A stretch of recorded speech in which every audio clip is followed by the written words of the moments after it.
Hello বন্ধুরা, চলে এলাম সকাল সকাল একদম একটা ছোট্ট করে ভিডিও নিয়ে। তো বন্ধুরা, সকালবেলা সেজেগুজে বেরিয়ে গেলাম তোমার দাদাভাইয়ের সাথে বাবার বাড়িতে। আজ হচ্ছে পয়লা বৈশাখ, আর পয়লা বৈশাখের দিন কিন্তু সকালবেলা বাড়ি থেকে পুজো দিয়ে বেরিয়ে পড়লাম। বাবার বাড়িতে যাচ্ছি কারণ বাবার বাড়িতে আছে পুজো, কালী পুজো। তো ব্লগটা দেখতে থাকো, তাহলেই বুঝতে পারবে। এখন তো রাস্তায় আছি, আর খুব বেলা করেই বেরিয়েছি, তার জন্য খিদা পেয়ে গেছে। তো তোমাদের দাদাভাই আগে কিছু খেয়ে তারপরে একদম টানা গাড়ি চালাবে। তো দেখো, এখানে মালদাতে ঢুকে গেছি, আর মালদাতে একটা ভালো ফেমাস দোকান আছে যেখানে ডালপুরি পাওয়া যায়।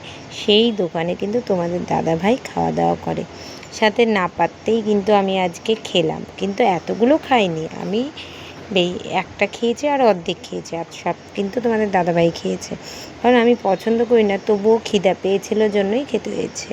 এই যে এই দোকানটা কে কে চেনো অবশ্যই বলো, খুব সেল জানো তো। তো চলো, এই যে দেখো বাড়িতে চলে এলাম, আর বাড়িতে এসে তোমাদের পুরনো ঠাকুরকে দেখাচ্ছি।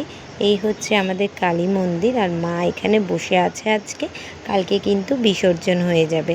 আর ঠাকুর ঘরটা না একটু রং করা হয়েছে, কালকে ঠাকুরের ভেতরের ঘরটাও কিন্তু রং করা হবে। আর এদিকে রাধা গোবিন্দ, লক্ষ্মীনারায়ণ সমস্ত কিছু এই ঘরে রাখা হয়েছে। আর এদিকে তো পুজোর জোগাড় হচ্ছে, আর তারপরে চলে যাব বড় মার কাছে। এই যে দেখো, আমি ভাইয়ের বাড়িতে চলে এসেছি বড় মার কাছে নেমন্তন্ন করতে। তো এখান থেকে বেরিয়ে একদম মাসির বাড়িতে চলে যাব। এটা হচ্ছে আমার মাসির বাড়ি। তো মাসির সাথে একটু দেখা করেই চলে যাব। তারপরে বাড়িতে গিয়ে অনেক কাজ আছে, পুজো কালকে, সমস্ত কিছু তো আজকেই জোগাড় করে রাখতে হবে।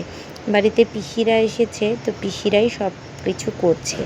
তো এখন দেখো মাসির বাড়িতে এসেছি, আর মাসির বাড়িতে এসে পেছনে বাগানটা মাসি একটু ঘোরাচ্ছিল। এত সুন্দর ফুল জানো তো, খুব সুন্দর।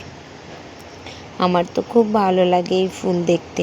আর অনেক ধরনের ফুল আছে, আর অনেকটা জায়গা জুড়ে যেন গাছ আছে।